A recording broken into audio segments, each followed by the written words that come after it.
Hey guys, my name's Ryan. I'm making this video because I was having some conversations with some guys in a post yesterday. Someone anonymous put up a post where they were talking about struggling to develop and maintain new and meaningful friendships and struggling to concentrate and make connections one-on-one with people and feeling anxious when you do get one-on-one with people. And I was sort of just trying to be encouraging, like, hey, I've battled this myself and I feel like I've made some good progress with it. I feel like I'm pretty good at it now, so I can give you some tips. And someone else was like, hey, I'd like those tips too. So I was like, well, I'll make a video because that's quicker for me because I've got other work to do. So here I am. So essentially, all I really wanted to do was kind of share my experience. I'm Asperger's and ADHD. I got diagnosed 2 years ago. A month after I got diagnosed, my wife of 10 years, partner of 13, walked out and left. And it looks like I don't know, but it looks like she was with other guys pretty quickly after. And then about 2 months after that, my brother refused to speak to me. Apparently going to a therapist. The therapist had said all of his anxiety problems were my fault from childhood. So there we are.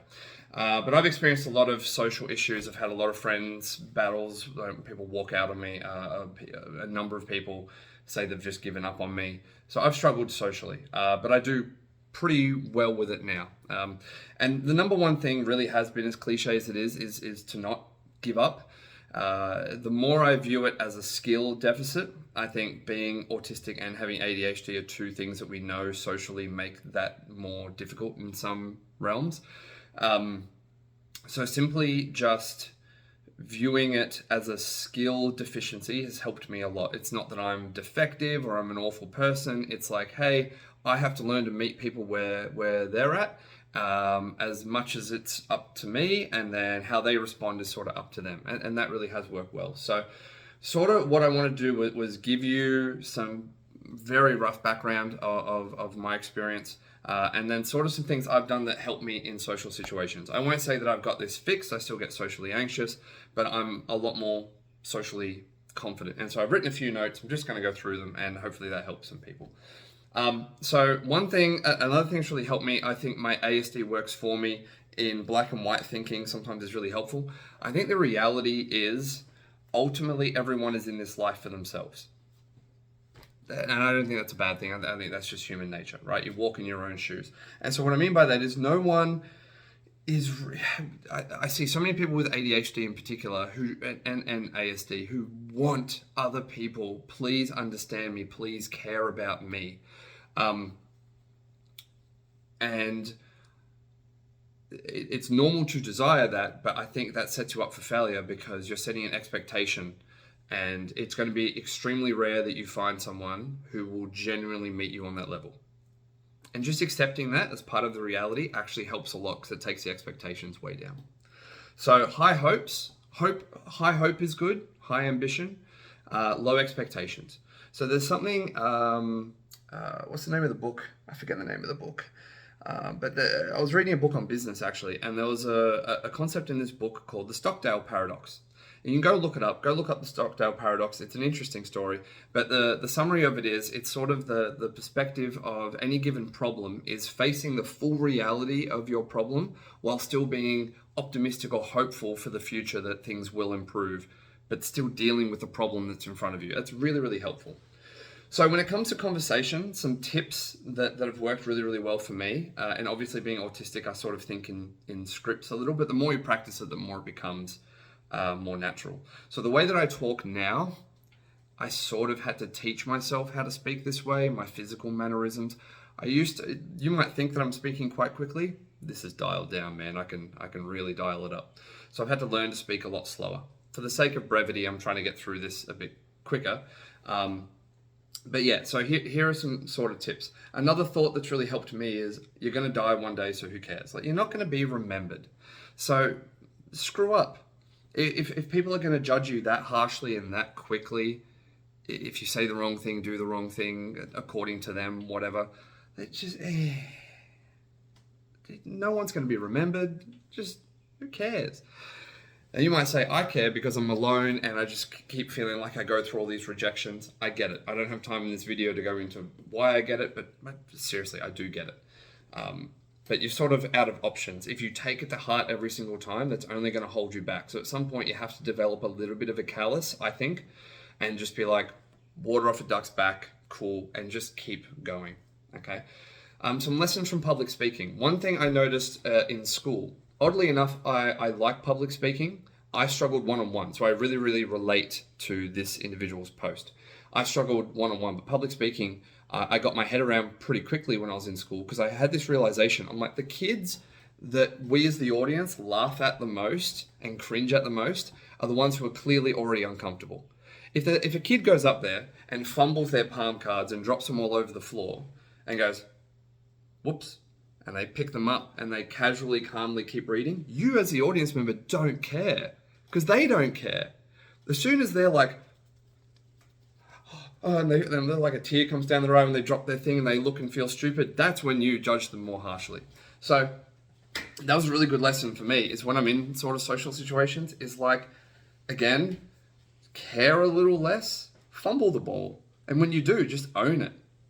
Say sorry more quickly. The amount of conversations I've had where maybe I've said the wrong thing and someone's clearly reacted, and I just, like, you got to practice the skill of like, oh, I'm sorry, I overstepped. Sometimes it's appropriate to be like, I have ADD. I didn't think that one through. Really, really sorry. People are generally pretty good at being like, thank you for owning it. It's okay. So that's been really helpful.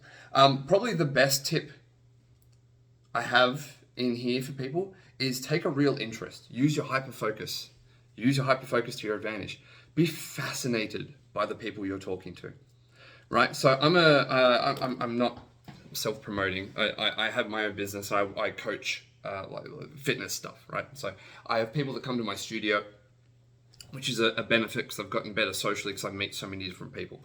And you meet people from all walks of life. And so I've developed the skill of being fascinated no matter what walk of life they come from. So one client who started with me recently was a bus driver for like 30, 40 years. Super interesting. You can ask so many questions about bus driving. Can you imagine the perspective on driving, on human interaction, and just what it's like driving a bus for decades, the stories these people have about the people they've met, the growth they've watched in their local area, that there's nuance and skill to every job. I guarantee if you meet a career garbage man, just unfortunately we kind of view that as a low tier job, but a career garbage man, I bet you there's tricks to the trade. I bet you there's fascinating little elements of that job, because anyone who's a master of their craft, there's interest there. And even outside of their job, these are people with thoughts and feelings and relationships and wins and losses, and you just take a fascination in the person in front of you. That makes a huge difference. Really, really does help. Because people love talking about themselves. So I haven't read the whole book, but like I think it's Dale Carnegie's How to Win Friends and Influence People. Again, I haven't read the whole thing, but I've read bits of it. But the overarching theme is like, just be interested in people and talk about them, and people generally respond well to that. So the more you do that, learn how to ask good questions. And the more you practice it, you will ask more interesting questions. Which takes me to my next point. People are generally bored. People are bored, and people are so sick of small talk. Women will often say to me, oh, men don't open up enough, da da da da. When I get people in my studio, guys, every single guy has got thoughts, feelings, aches, and pains that they want to talk about, and they just don't feel like anyone really gets it. When you genuinely show an interest, maybe share a bit of your own vulnerability, guys are like, finally, someone I can talk to. I just needed someone to trust. Men, women, kids, everyone's the same. Everyone's bored. Everyone's got stuff they want to share. So if you're a little bit more loose and you're just like, yeah, like I've gone through a divorce and like that's sucked. I screwed up all these elements of my marriage, but I don't think I deserve it. You just share. She did this. You just share. People will respond to that. And be different, be interesting, be quirky. The more that you talk to people, the better you will get with your questions. And you start to ask really interesting questions they haven't gotten before. So just practice that. Again, that goes back to taking a fascination in people. Another really good one, something I had to learn sort of being ASD. This is part of my masking, but look, it helps me meet people where they're at. I don't think the world should cater to me with a different brain. Unfortunately, I'm in the minority. I should make more of an effort to meet everyone else where they're at. Sorry, that's my opinion. I don't think we should have our hands held as much as we think we do. In context, that's a whole conversation on its own. But tonality, pacing, inflection matters. Okay, so the tone that you use when you're talking to people, you got to practice that. You got to be self-aware enough. If you are getting hyper focused on your special interests or whatever, that you're not like ramping up and going. If you get me talking about sugar, for example, because people think sugar is the devil, I will. Sugar is not the devil. You just don't understand how to use sugar properly in your diet. But I digress. Tonality is really important. Pacing is really important. So if I'm having a conversation with someone for the first time, I'll slow down a lot. I use some gestures. I try and relax. I'm hyper aware of what I'm doing, because I'm trying to be a little bit more relatable. You want to make sure your inflection at the end of your sentences is not going up, because for some reason that's like a sign of weakness. You want to make sure that you're coming down at the end of your sentences. A little bit more calm, confidence. People respond to that a little bit better. So come down at the end of your sentences. That helps. It sounds like such a weird thing, but it really does. And it helps you psychologically, because you can feel when you're sort of in control of yourself. And that really does help. And even as you're listening to me, if I start to get really excited and I start talking about sugar again, because people think sugar is awful and it makes you fat, it's like, sugar does not make you fat. If I start talking like that, which is sort of more my default, honestly, people are like, so there's just a good example, okay? And the last one, this is one that I've really focused on the last 2 years, right? I've gone through 2 years of hell on the back of 5 pretty tough years as it is. And a topic for another video. Sorry, I'm already at 12 minutes. Topic for another video, but I've managed to have some tremendous wins over the last 2 years, all things considered. And one thing that's helped a lot is build your confidence across the board in your life. And you do that by building competence. Conveniently, it sounds really nice and flowy and poetic, but that's just how the words work out. You build competence. So if people are going to look at you funny, or you feel like you're not quite fitting in, look, continue to be a master of your craft. Okay, I'm on dating apps and I send, I'm trying to practice DMing people and sending likes and things. I get 1 out of like 20 people might reply to me. My profile sucks. I don't have good photos. I know that. But I'm not going to take it personally. I view that as like, okay, my profile probably needs to be a bit better. I've still got leveling up to do. Yeah.